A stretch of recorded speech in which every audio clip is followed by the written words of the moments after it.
Que Deus nos abençoe no meditar e refletir na sua santa palavra. Amém. Semana passada eu comecei a mensagem perguntando se diante da nossa realidade pecaminosa é possível a gente ter certeza da vida eterna. O que vocês acham? É possível ter certeza da vida eterna? O jovem rico tinha essa dúvida e foi essa dúvida que o levou a procurar Jesus para saber o que ele precisava fazer para herdar a vida eterna. E como foi falado na última mensagem, que é a primeira parte desse sermão, aquele jovem rapaz, ele queria fazer algo que era impossível, que é impossível na verdade para qualquer ser humano, seja ele rico ou pobre.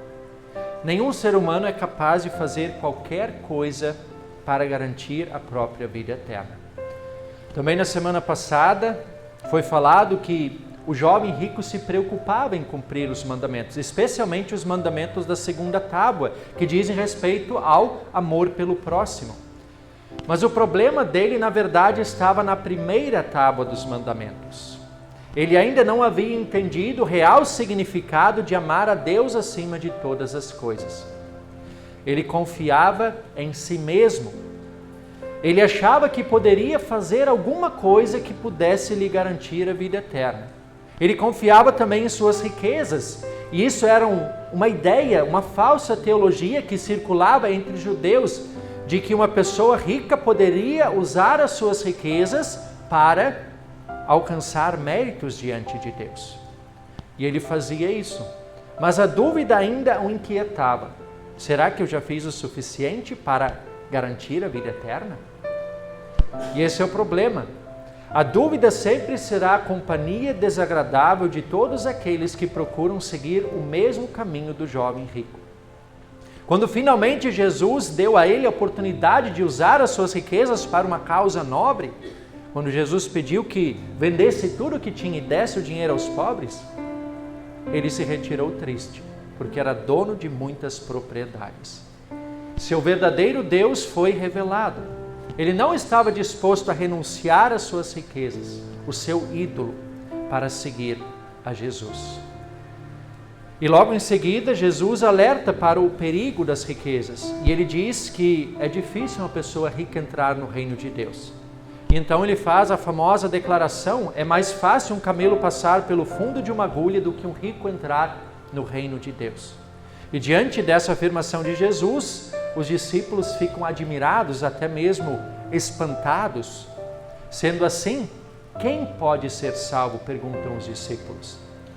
Quem pode ser salvo? Ou usando as palavras do jovem rico, quem pode herdar a vida eterna? Se é difícil para ricos entrarem no reino de Deus, seria a pobreza uma virtude que garante a alguém a vida eterna? Também não. Jesus, quando ele usa essa ilustração, quando ele fala que é mais fácil um camelo passar pelo buraco de uma agulha do que um rico entrar no reino de Deus, ele está querendo desconstruir nos discípulos essa falsa ideia de que a riqueza seria uma dupla bênção de Deus. Era um ensino bem comum entre os judeus. Isso possibilitaria então aos ricos usarem essas riquezas, parte dessas riquezas, não tudo, né? Usavam parte dessas riquezas para dar esmolas, para ajudar os necessitados e assim eles alcançariam méritos diante de Deus. Isso é uma falsa teologia.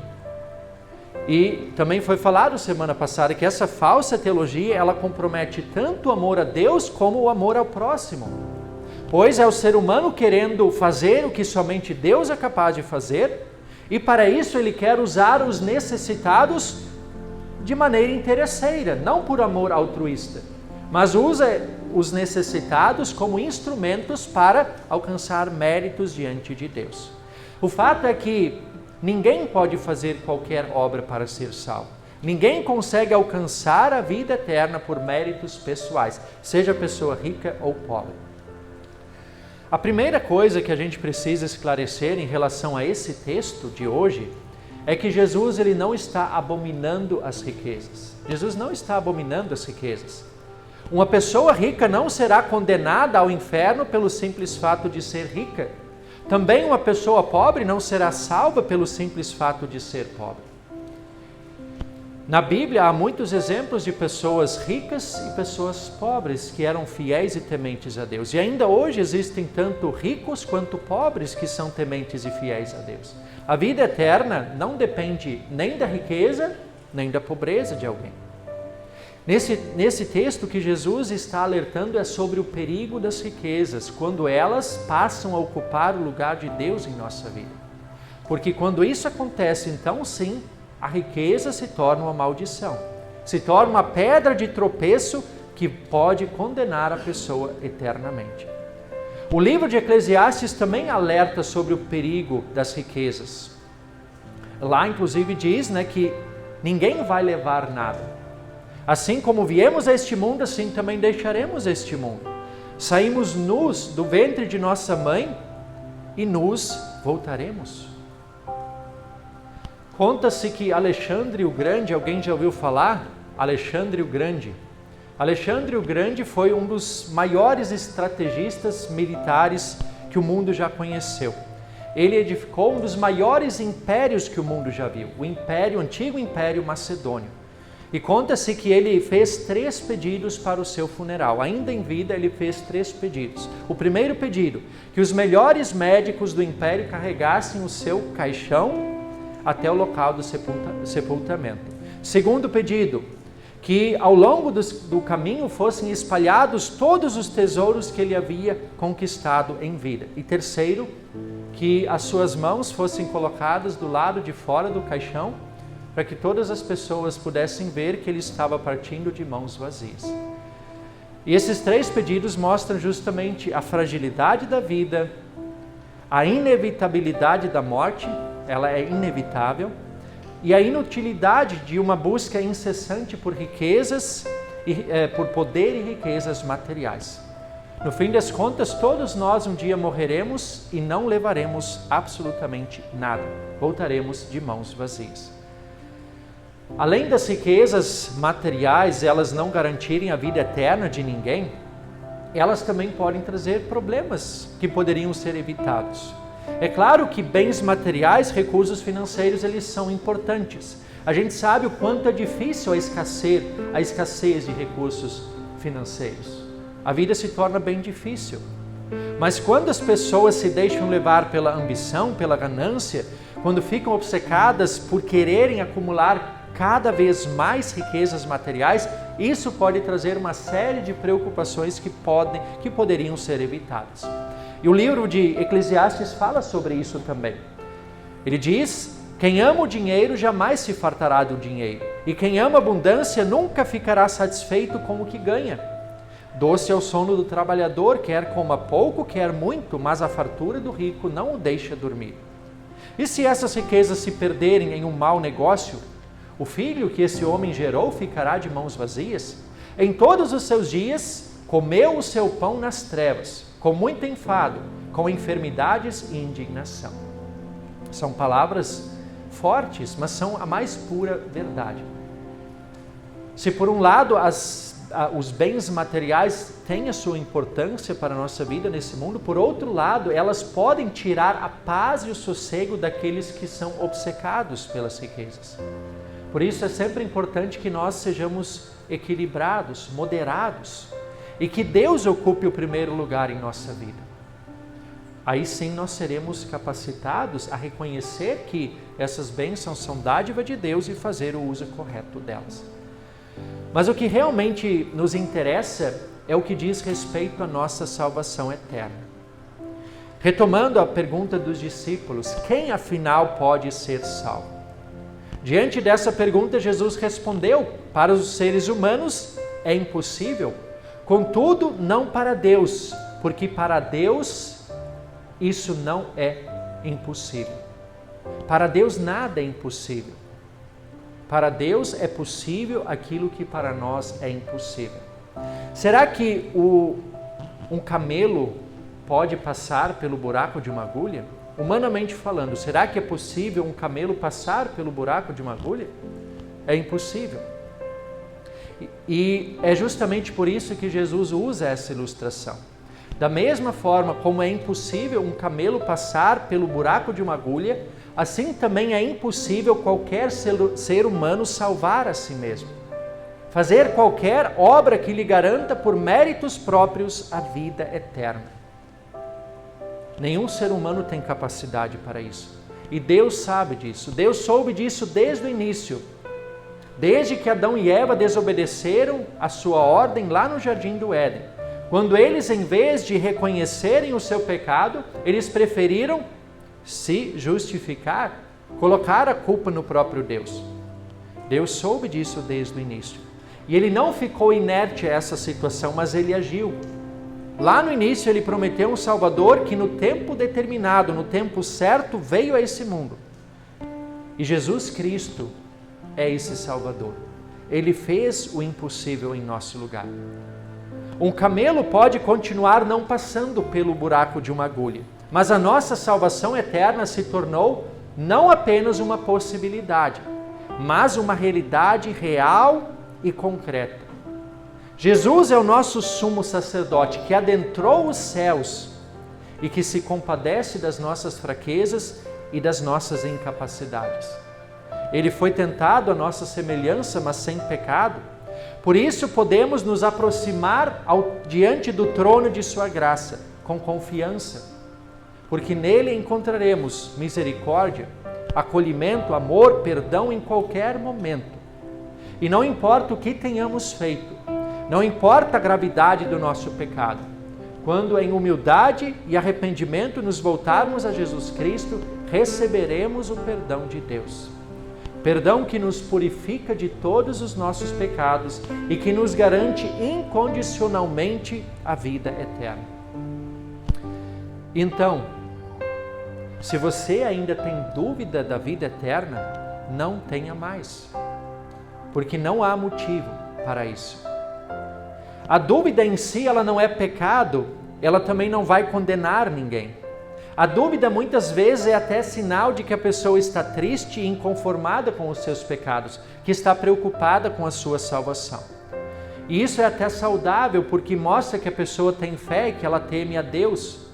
Uma pessoa descrente jamais terá essa dúvida, ela também não terá essa preocupação. Mas não deixem jamais que a dúvida leve vocês ao desespero.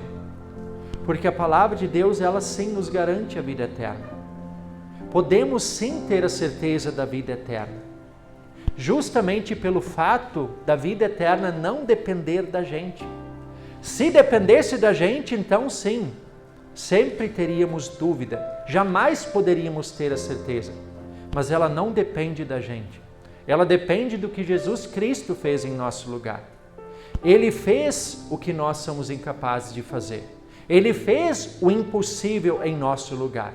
E é isso que nos garante a vida eterna. Só isso, nada além disso.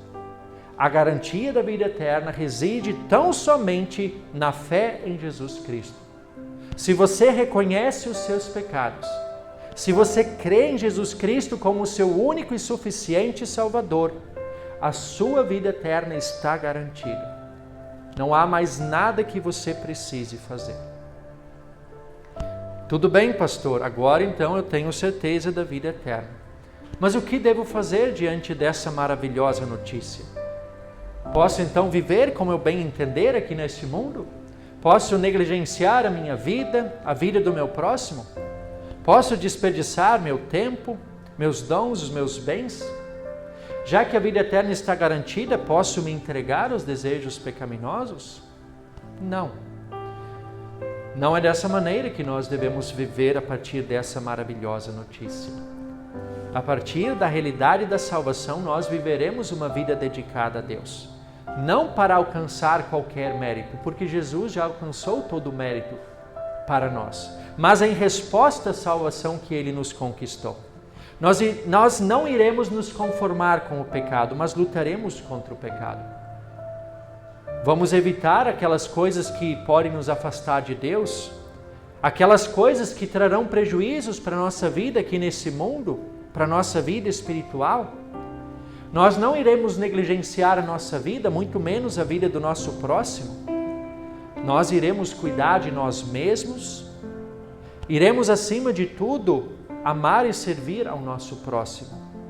E a palavra de Deus será a nossa bússola, que irá nos guiar. É ela que irá orientar a nossa conduta e a nossa vida cristã nesse mundo. E nós sabemos que jamais seremos perfeitos aqui. Mas essa mesma palavra, ela nos garante que todas as vezes em que nós falharmos, teremos sempre uma mão estendida. Teremos sempre braços abertos para nos acolher e perdoar. Pois Jesus Cristo está lá, Ele é nosso sumo sacerdote, Ele é o nosso advogado, nosso defensor junto ao Pai Celestial. Sim, sempre teremos alguém que vai nos acolher e perdoar. E como o texto também fala das riquezas, a palavra de Deus ela tem várias orientações para o correto uso das riquezas, dos bens materiais que Deus nos dá.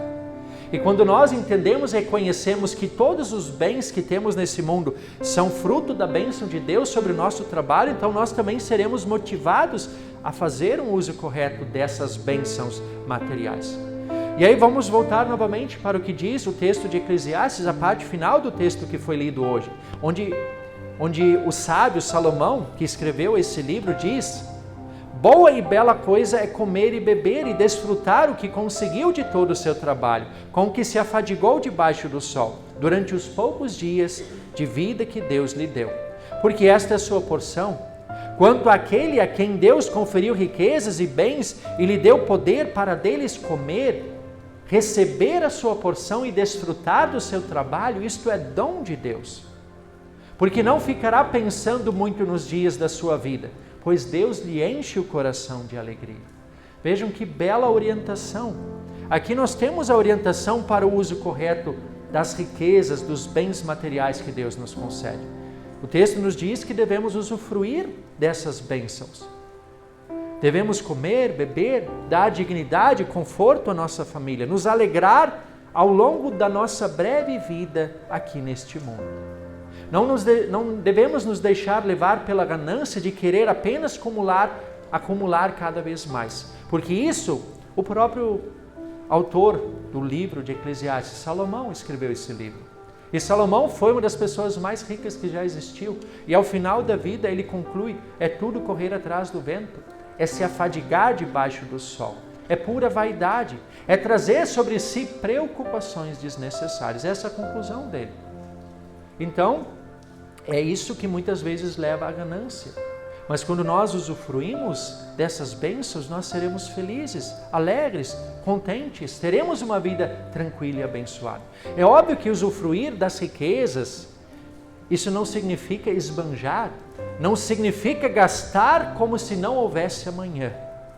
Isso até mesmo negligência, isso até mesmo má administração dos bens que Deus nos concede. Usufruir dessas bênçãos é se organizar de tal maneira para que nós administremos tudo da maneira correta, da melhor forma possível. Os nossos bens, o nosso tempo e os nossos dons. Essas são as três, digamos, tirando a nossa vida, que é o nosso bem material maior. Mas além disso, então, as três grandes bênçãos aqui nesse mundo que Deus nos dá é justamente isso: os bens materiais, o nosso tempo e os nossos dons, as nossas habilidades. E essas três dádivas, se a gente olhar bem, como é que a gente conquista as nossas bênçãos materiais? Através do uso do nosso tempo e dos nossos dons, das nossas habilidades. E essas três dádivas, os bens, os dons e o tempo, elas devem ser administradas de maneira equilibrada, dedicando parte dessas bênçãos para a igreja, no compromisso com a igreja, dedicar o nosso tempo, os nossos dons e também as nossas ofertas ao reino de Deus. A nossa família, devemos dedicar essas dádivas à nossa família, o nosso tempo, nossos dons, nossos bens, sustentar a nossa família, manter as contas em dia, dar honra, dignidade, proporcionar momentos de lazer. Tudo isso são bênçãos, são dádivas de Deus. E por que não uma reserva de emergência? Administrar de maneira responsável, fazer uma reserva de emergência, poupar um pouquinho para despesas futuras, não é pecado. O pecado é querer apenas acumular mais e mais. Agora, uma reserva de emergência, poupar um pouquinho, é responsabilidade. E isso é também bênção de Deus. E, em terceiro lugar, devemos também dedicar nossos bens, dons e tempo a nossa vida em sociedade, ao nosso trabalho. E querendo ou não, é lá que a gente acaba dedicando boa parte do nosso tempo e dos nossos dons, porque é no trabalho, no dia a dia, no convívio em sociedade, do qual também nós tiramos o nosso sustento, para garantir o sustento da nossa família, honra, dignidade, para também ofertarmos para a igreja. Então a nossa vida nesse mundo, ela acontece nesses três lugares, nesses três grandes locais em que nós vivemos a nossa vida: a igreja, a família e a sociedade. E lá que nós devemos administrar da maneira correta, de maneira equilibrada, os bens, os dons e o nosso tempo. Enfim, quando nós reconhecemos que tudo aquilo que somos, temos e fazemos é uma dádiva de Deus em nossa vida, então as bênçãos materiais, as riquezas materiais, elas não serão uma maldição em nossa vida. E também não serão uma pedra de tropeço, mas elas irão nos proporcionar uma vida tranquila e abençoada nesse mundo. As riquezas materiais não nos deixarão imunes aos problemas, mas elas sim podem nos proporcionar uma vida tranquila e abençoada. E elas também nos possibilitarão auxiliar, ajudar aquelas pessoas que precisam. E esse é o motivo pelo qual Deus nos concede bênçãos materiais, riquezas materiais, não para comprar a salvação, também não para apenas acumular mais e mais, mas para usufruir delas neste mundo e para ajudar aqueles que precisam. Quando nós vivemos isso, entendemos isso, orientados pela palavra de Deus, nós sim seremos capacitados a sermos bons administradores das riquezas que Ele nos concede. Não faremos isso para alcançar méritos, porque os méritos quem alcançou foi Jesus Cristo.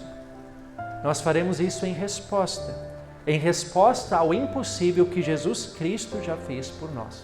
Porque se para nós era impossível alcançar a vida eterna, Jesus fez o impossível por amor a nós. A vida eterna está garantida. E a partir disso, toda a nossa vida nesse mundo será uma resposta ao que Jesus Cristo já garantiu para nós. Amém.